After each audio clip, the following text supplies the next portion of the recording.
Picture this scenario. It is pitch black. The ocean is silent. Somewhere in the depths of the northern Arabian Sea, a ghost moves without sound. No radar can see it. No sonar can track it. And it is carrying enough firepower to erase entire military complexes off the face of the earth. That ghost is a nuclear-powered Hunter, one of the deadliest submarines ever built. And right now, it is waiting, armed, silent, and pointed directly at Iran. Meanwhile, above the surface, the world is watching a countdown. A 48-hour ultimatum from Washington, a coalition of 22 nations that has never been assembled this fast. And an Iranian regime that thought it had strangled the global economy, only to find the noose tightening around its own throat. What began on February 28, 2026, when the United States and Israel struck Iran and killed its supreme leader, has now become the most dangerous maritime crisis since the Second World War. The Strait of Hormuz, that narrow, irreplaceable choke point through which 20% of the world's oil passes every single day, has been effectively closed. And in closing it, Iran has triggered a response that is now shaking the foundations of the global security architecture. Today, we are going to break down every layer of this crisis. From the submarine lurking in the Arabian Sea to the secret 6-point surrender document Washington sent to Tehran. From the coalition the United States can barely hold together to the economic catastrophe that is already unfolding in real time. And we are going to walk you through exactly what happens next, because the world is about to change. To understand how we got here, we have to go back to the beginning. On February 28, 2026, American and Israeli forces launched a massive coordinated strike on Iranian military targets. Among the dead was the man who had been Iran's supreme leader for more than 3 decades. That single act changed everything. Iran did not retreat. It escalated. Within hours, the Islamic Revolutionary Guard Corps transmitted warnings over VHF radio to every vessel in the Strait of Hormuz. The message was simple and terrifying. No ship is allowed to pass. Not yours, not anyone's. By March 2nd, as reported by the Congressional Research Service, a senior Iranian official officially confirmed what everyone already knew. The strait was closed, and Iran was prepared to enforce that closure with missiles, drones, sea mines, and submarines. The immediate effect on global markets was staggering. According to analysis from a major Middle Eastern study center, tanker traffic through the strait dropped by 90% in the first week of March 2026. 90%. The International Energy Agency launched the largest emergency reserve release in its history. And Brent crude prices, which had been trading at moderate levels just weeks before, surged past $100 per barrel for the first time in 4 years, reaching a peak of $126 per barrel. Energy analysts warned that without a medium-term resolution, prices could push toward $200 per barrel. That would be catastrophic, not just for energy markets, but for food, fertilizer, aluminum, helium, virtually every commodity that moves through supply chains. A research report from an official United States congressional research body stated it plainly. This is the largest disruption to the global energy supply since the 1970s energy crisis. That is not hyperbole. That is what the numbers say. And yet, opening the strait militarily is far harder than it sounds. Here is where it gets interesting and sobering. Iran has nearly 1,000 miles of coastline along the Persian Gulf. Its mobile anti-ship missile batteries can be repositioned constantly. The northern shore of the strait is not flat open ground. It is hills, mountains, valleys, offshore islands, and built-up areas. Detection of incoming threats is extremely difficult in that terrain. Iran can hide its weapon systems, and when it strikes from everywhere at once. Iran operates 2 parallel navies: the conventional Islamic Republic of Iran Navy and the ideologically driven naval force of the Revolutionary Guard, which holds sole responsibility for the Persian Gulf. These forces have been attacking commercial ships since the blockade began. According to a United Kingdom Maritime Trade Operations Center, at least 21 confirmed attacks on merchant vessels had occurred by mid-March 2026. Ships have been struck by drone boats, ballistic missiles, and projectiles. Sailors have been killed. Crews have abandoned vessels. One oil tanker was struck north of a major Omani port, killing 2 Indian crew members. Another vessel was hit by a drone boat, sparking a fire in its engine room. An Indian sailor was killed on a 3rd ship. This is not a hypothetical threat. This is active warfare against civilian shipping. Now here's the response. And this is where the story becomes extraordinary. On March 19th, 2026, the United States formally launched what it called a sustained aerial campaign to reopen the Strait of Hormuz by destroying Iran's naval capacity to enforce the blockade. The campaign involved deploying specialized attack jets to strike fast attack watercraft and attack helicopters to neutralize one-way attack drones. Published footage showed strikes destroying Iranian naval assets threatening international shipping. A senior United States defense official later reported that since the beginning of joint US and Israeli strikes, over 15,000 Iranian targets had been struck. Iran's missile volume, he said, was down 90%. One-way attack drones down 95%. And in a statement to the press, the same official went further. He declared that Iran's entire ballistic missile production capacity, every facility building every component of those missiles, had been functionally defeated and destroyed. But here's the problem. Even 90% suppression is not zero. And in the confined waters of the Strait of Hormuz, residual capability is still deadly. The risk to commercial shipping cannot be reduced to zero. Iran still has its geography, it still has its mines, it still has its submarines, and that is where the nuclear-powered hunter enters the picture. Let us talk about what this submarine actually is, because the numbers are genuinely extraordinary. This vessel is a nuclear-powered attack submarine, one of the most advanced in its class, and as of early 2026, the only fully operational vessel of its type in the entire Royal Navy. The rest of the fleet was either in maintenance, not yet operational, or otherwise unavailable. This is Britain's one shot, and it is a very good shot. The vessel measures approximately 97 meters in length. It displaces around 7,800 tons. It is powered by a nuclear reactor that requires no refueling for its entire 25-year service life. Unlike older submarines, it does not use traditional periscopes. It relies on high-definition video surveillance systems, and its acoustic signature is so low that Iranian coastal defense radars and submarine sonars cannot detect it. It is for all practical purposes invisible. But the submarine's real power lies in its weapons. Its land attack cruise missiles have a range of over 1,600 kilometers. These missiles can be retargeted mid-flight. They can transmit battlefield imagery back to the submarine in real time. And from its position in the northern Arabian Sea, they can reach deep into Iranian territory, command centers, underground missile silos, air defense nodes, naval bases, power generation facilities. The submarine communicates with the United Kingdom's permanent joint headquarters, typically once every 24 hours. Any decision to fire requires direct authorization from the British Prime Minister personally. Beyond land attack, the submarine carries heavyweight torpedoes. Each one weighs nearly 2 tons. They use advanced sonar guidance and are designed to engage both underwater and surface threats at long range. Iran has stationed at least 17 submarines in its main Gulf port, including open ocean and shallow water vessels. The shallow water submarines in particular, equipped with multiple torpedo tubes, pose significant risk to surface vessels in the confined Gulf waters. This British submarine is designed to hunt and neutralize exactly these kinds of threats before they can reach commercial shipping lanes. There is another dimension to this deployment that goes beyond firepower. The submarine is also an intelligence platform. Submerged and undetected, it can monitor Iranian naval movements in real time, detect mine-laying operations, collect electronic intelligence on Iranian radar and communication systems, and share that picture with allied forces in a conflict zone where information is everything.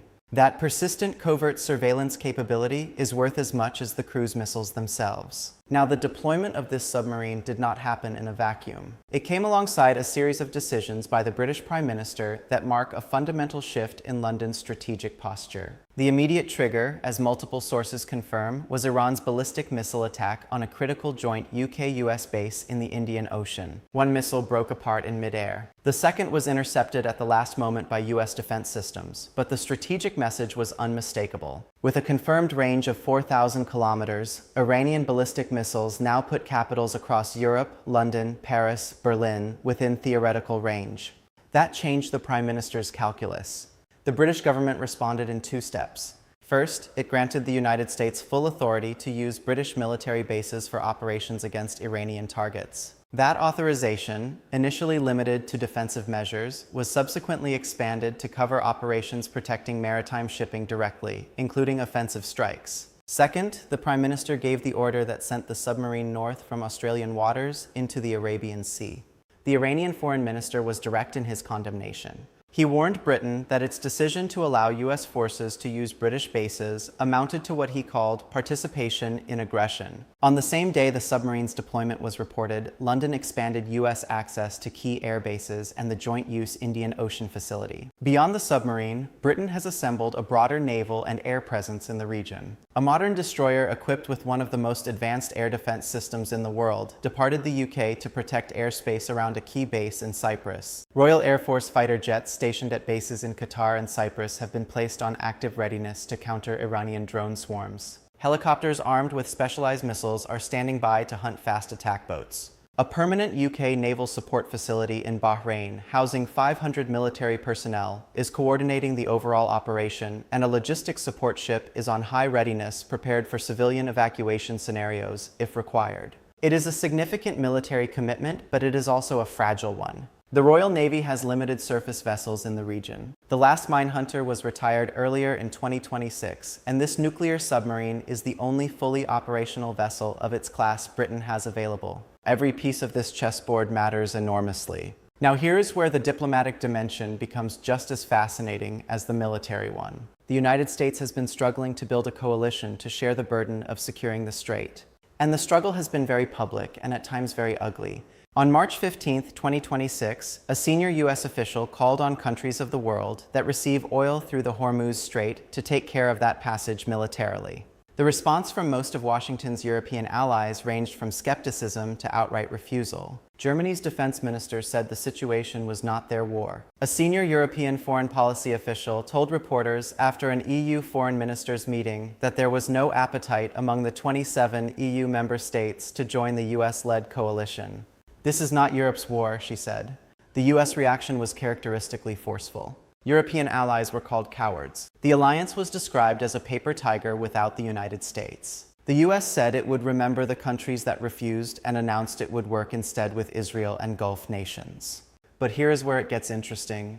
Beneath the public fracturing, a quieter diplomatic process was running in parallel. Britain had been circulating a plan, and slowly nations began to sign on. By the time a formal joint declaration emerged, 22 countries had added their signatures. The founding group, the United Kingdom, France, Germany, Italy, the Netherlands, and Japan, was joined by Canada, South Korea, New Zealand, Sweden, and Finland. Critically, Bahrain and the United Arab Emirates also joined, providing regional legitimacy to the effort. The coalition issued a statement officially declaring Iran's blockade a clear violation of the United Nations Convention on the Law of the Sea. They cited a relevant UN Security Council resolution. They condemned Iran's attacks on civilian infrastructure, energy facilities, and commercial vessels in the strongest available diplomatic language. And they announced support for countries conducting contingency planning to ensure safe passage through the strait, diplomatic language for endorsing whatever military action the US and UK choose to take. The economic scaffolding was being erected alongside the military one. In coordination with the International Energy Agency, strategic oil reserves were released to ease market pressure. A United States Treasury Department exemption period for Iranian oil sales was granted to temporarily calm the global energy crisis, while the military dimension played out. But behind all of this, a far more consequential document was circulating. According to a highly classified report that was leaked, Washington conveyed its final conditions to Tehran through intelligence channels using Egypt, Qatar, and the United Kingdom as intermediaries. These are not negotiating positions.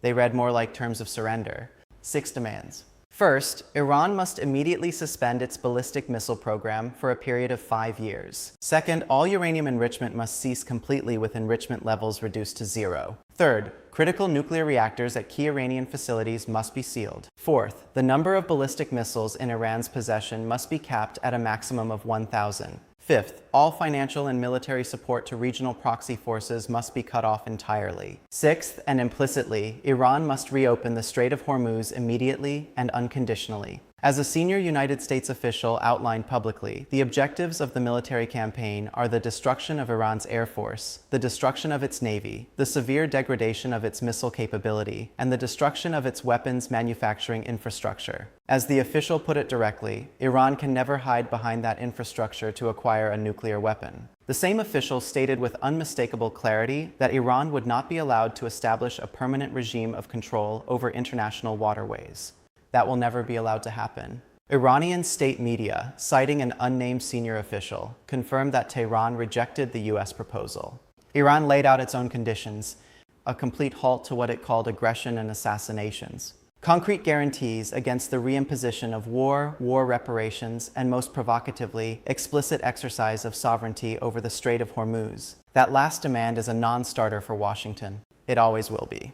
So where does that leave us? On March 21st, a senior U.S. official issued a direct ultimatum. Iran's power plants would be obliterated unless the strait was fully reopened.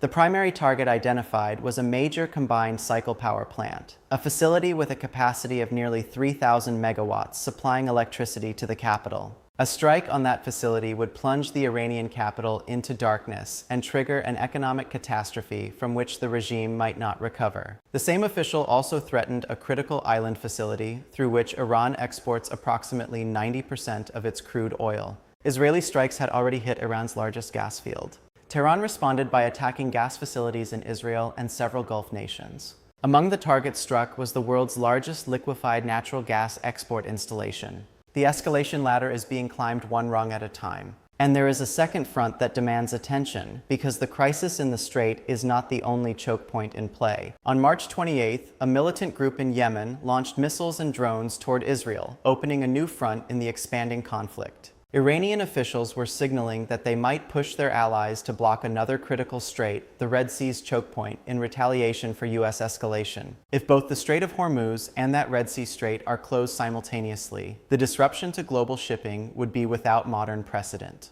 Two of the world's most critical maritime arteries closed at the same time. That is not a scenario. That is a warning that is already being spoken aloud by Iranian-aligned forces. There is also what military analysts call the ghost fleet threat.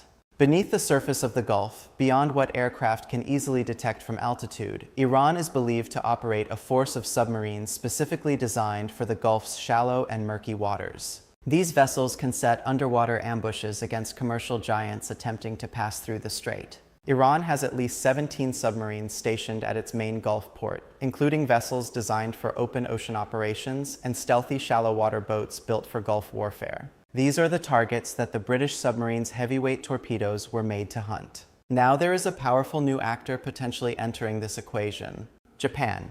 Tokyo has signaled that if a ceasefire is established, it could deploy naval assets to the strait for mine clearance operations. As a senior Japanese official stated in a March 22, 2026 declaration, a decision on sending ships for a mine clearing mission in the Strait of Hormuz would follow a ceasefire. Under Japan's constitution, direct military intervention in an active conflict zone is prohibited.